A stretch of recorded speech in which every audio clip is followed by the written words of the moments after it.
মুম্বাইয়ের dy Patil stadium থেকে সরাসরি যুক্ত হয়েছি আমি মুন্নাচন্দ্র দাস। ভারত এবং বাংলাদেশ দুই ম্যাচকে ঘিরে আসলে বাংলাদেশ অলরেডি টানা 5 ম্যাচ হেরে কিন্তু টুর্নামেন্ট থেকে ছিটকে গেছে। এই ম্যাচটি শুধুই নিয়ম রক্ষার, কিন্তু এই ম্যাচটিকে ঘিরে জ্যোতি মারুফাদের বড় স্বপ্ন এই ম্যাচকে জিতে বাংলাদেশ যাবে। ঠিক প্রথম যখন এই টুর্নামেন্টটা শুরু করে ভারতের পাকিস্তানি বিপক্ষে জয় দিয়ে, সেই জয়ের পর কিন্তু বাংলাদেশের দর্শকদের কিন্তু অনেক আশা ছিল, অনেক প্রত্যাশা ছিল।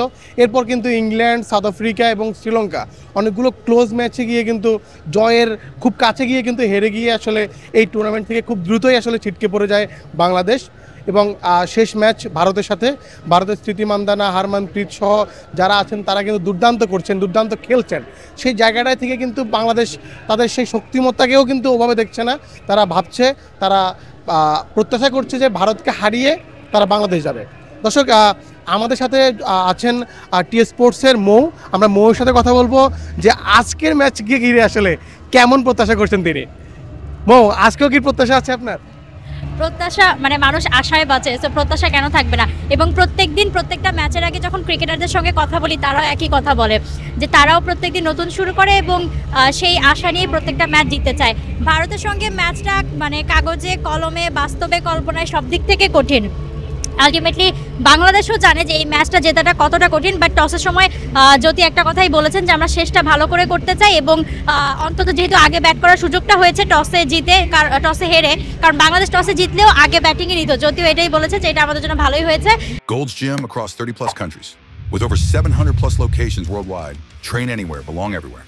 এবং তারা 230+ রান করতে চায়, অন্তত 230-র ওদিকে যেতে চায়, কারণ এই পিচটা আপনারা জানেন যে ফ্ল্যাট পিচ। এই পিচে যতগুলো ম্যাচ হয়েছে বেশ ভালো রান হয়েছে। বাংলাদেশের ম্যাচের কথা আলাদা, যখন বাংলাদেশ আগে ব্যাট করেছে তারা আসলে 200 বা তার এদিক সেদিক করতে পেরেছে, কিন্তু বাকি অন্য ম্যাচ যেমন ইন্ডিয়াকে আপনারা দেখেছেন নিউজিল্যান্ডের সঙ্গে যেই ম্যাচটা তারা জিতে সেমিফাইনালে গেছে, সেই ম্যাচে 300+ রান তারা করেছে, 2টো সেঞ্চুরি হয়েছে।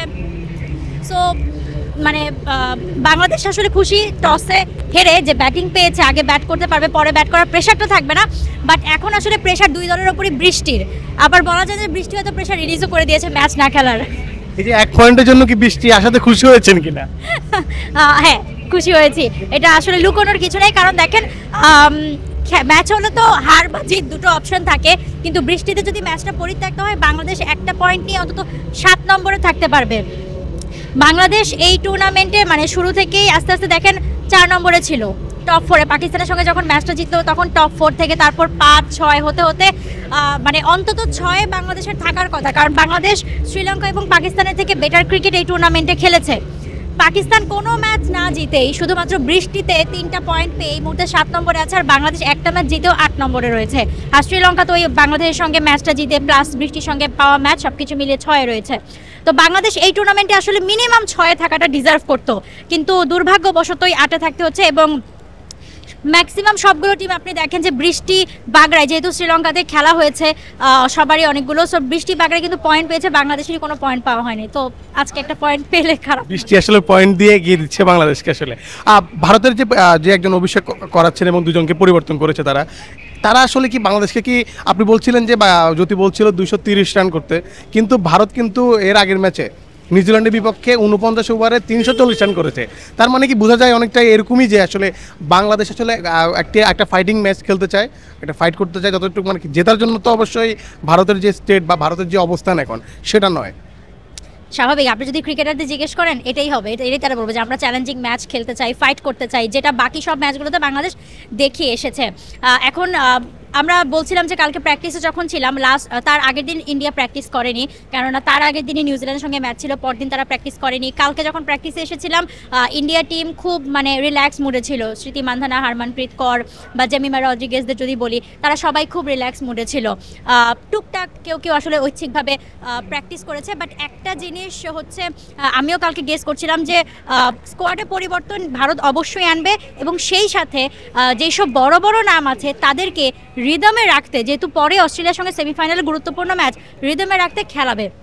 সো এই দুটো মানে সম্ভাবনা আমার দিক থেকে ছিল যে ইন্ডিয়া চেঞ্জ করাবে, কিন্তু সেই সাথে বড় নামগুলোকেও খেলাবে যাতে তারা আসলে স্ট্রাইকে থাকে এবং ভালো মানে প্লেয়িং অপশনে থাকে অস্ট্রেলিয়ার ম্যাচের আগে। সো সেটা তারা করেছে। স্মৃতি মান্ধানারা, হারমানপ্রীত কৌর রয়েছেন এবং সেই সাথে Uma Chhetri wicket keeper batter, তাকে অভিষেক করানো হচ্ছে আজকে। এবং আরও দুটো নাম আছে, আরও দুজনকে তারা হচ্ছে আমানজতকে ফিরিয়েছে এবং সেই সাথে দুটো পরিবর্তন তো থাকছেই স্কোয়াডে। সো তারা পরিবর্তনের দিকেও গেছে এবং সেই সাথে মানে বড় নামগুলোকেও রাখছে বাংলাদেশের বিপক্ষে। একটা একটু অফ টপিকে যাচ্ছিলাম যে আসলে মারুফার যে বোলিং, ভারতে কিন্তু ওমেন্স আইপিএল হয়, তার মেয়েদের আইপিএল হয়, আজকের ম্যাচটা কি মারুফার জন্য একটু বেশি দরকারি ছিল কিনা? শুধুমাত্র মারুফা না, আমার মনে হয় দেখেন এই টুর্নামেন্টে আমরা দুটো ইনিংস কিন্তু দেখেছি, রাবিয়ার থেকে বলেন মানে ব্যাটিংয়ে দেখেছি। সো মানে যে স্টাইলে সে আসলে একটা ম্যাচে যে ক্যামিও ইনিংসটা খেলেছিল, সো আইপিএল বা উইমেন্স প্রিমিয়ার লিগে তো বা টি20 ফ্র্যাঞ্চাইজিতে এই ধরনের ইনিংস খেলা হয়ে থাকে। গতকাল মারুফা এবং স্মৃতি মান্ধানা অনেকক্ষণ খোশ গল্প করছিলেন, তারপর এক পর্যায়ে দেখেছি যে জেমিয়া রদ্রিগেজ এবং ফারজানা পিঙ্কি তারাও গল্প করছেন। সো এই যে দুই দলের মধ্যে যে একটা সমঝোতা বা হচ্ছে একটা মানে আবেগঘন পরিবেশ বা একটা পজিটিভ ভাইব, এটা খুব আসলে ভালো লাগে দেখলে। এবং বাংলাদেশের যে কোনো প্লেয়ারই কিন্তু মুখিয়ে থাকে, এটা মেন্স টিম বলেন উইমেন্স টিম বলেন, মানে এবং উইমেনের যেহেতু শুধুমাত্র এই উইমেন প্রিমিয়ার লিগটা ইন্ডিয়ার এটাই সবচেয়ে বেশি আসলে জনপ্রিয়। সো মানে স্বাভাবিকভাবে বাংলাদেশের যে কোনো প্লেয়াররা চাইবে। এবং আর ভারতের ম্যাচে নর্মালি আমরা দেখে থাকি, আপনি ধরেন ভারতের কোচ থাকবে, ম্যানেজমেন্ট থাকবে, সিলেকশনের অনেকে থাকে, ভারতের ম্যাচগুলোতে মানে ভারতের অপোনেন্টে যদি কেউ খুব ভালো খেলে তাদের প্রতি কিন্তু একটা আলাদা নজর সবসময় ভারতের ম্যানেজমেন্টের যায়। সো হ্যাঁ, মারুফা এবং অন্যান্য ক্রিকেটারও যদি আজকে সেরকম একটা কোনো ইনিংস দেখাতে পারে, এটা খুব ভালো হবে। ধন্যবাদ মৌ। এতক্ষণ আমাদের সাথে ছিলেন টি স্পোর্টস রিপোর্টার মৌ যেমনটা বলছিলেন আসলে যে মারুফা না শুধু রাবেয়া যেমনটা ইনিংস খেলেছিলেন যে এই টুর্নামেন্টে, সেই টুর্নামেন্টের জন্য কিন্তু এমন ফ্র্যাঞ্চাইজি লিগে কিন্তু তার এই মারুফা বা রাবেয়া তাদের কিন্তু আসলে খেলাটা উচিত। যেমনটা বলছিলাম যে ভারতের বিপক্ষে শুধুই যে জেতার জন্য তাই না, নিজের শক্তিমত্তা এবং ফ্র্যাঞ্চাইজি ক্রিকেটে আমরা দেখেছি এর আগে কিন্তু জানারা খেলেছিলেন বা এই যে যারা খেলেছিলেন তাদের পথ ধরে কিন্তু বাংলাদেশেরও যে মারুফা বা রাবেয়ারা আছেন তারাও কিন্তু এই ফ্র্যাঞ্চাইজি লিগে খেলতে পারতেন, সে সুযোগ রয়েছে। তবে যদি কালকে আমরা দেখেছি স্মৃতি মান্ধানার সাথে মারুফার একটি আড্ডা হচ্ছে, তো এই যে মারুফার দুর্দান্ত বোলিং, আইপিএলে মেয়েদের যে আইপিএলটা হয় সেই আইপিএলে কিন্তু খেলার একটা সম্ভাবনা বা সে যোগ্যতা বা সে সামর্থ্য কিন্তু মারুফা রাবেয়ারা রাখে। তো বিশেষ খুব করে চাইবো যে আসলে আজকের বৃষ্টিটা থেমে যাওয়ার পরে ভারত বাংলাদেশের সেই ম্যাচটা আসলে হোক, ড্রর 1 পয়েন্ট নিয়ে আসলে পাকিস্তানের উপরে গিয়ে সেটা আসলে কোনো ভ্যালুই ক্রিয়েট করবে না, সেই জায়গাটা গিয়ে লাভ নেই। কারণ বাংলাদেশ অলরেডি এই টুর্নামেন্টে দাপিয়ে বেরিয়েছে এবং দারুণ পারফরমেন্স করেছে। সব মিলিয়ে আমি বা বাংলাদেশের মানুষ সবাই চাই কিন্তু আসলে বাংলাদেশের এই ম্যাচটি আসলে মাঠে করাক, স্মৃতি মান্ধানাদের বিপক্ষে মারুফা বল করবে, সেই মুহূর্তগুলো দেখার অপেক্ষায় রয়েছি। এতক্ষণ পাশে থাকার জন্য এবং ভিডিও দেখার জন্য ধন্যবাদ। মুম্বাইয়ের ডিওয়াই পাটিল স্টেডিয়াম থেকে মুন্না চন্দ্র দাস, বাংলাদেশ প্রতিদিন, ভারত।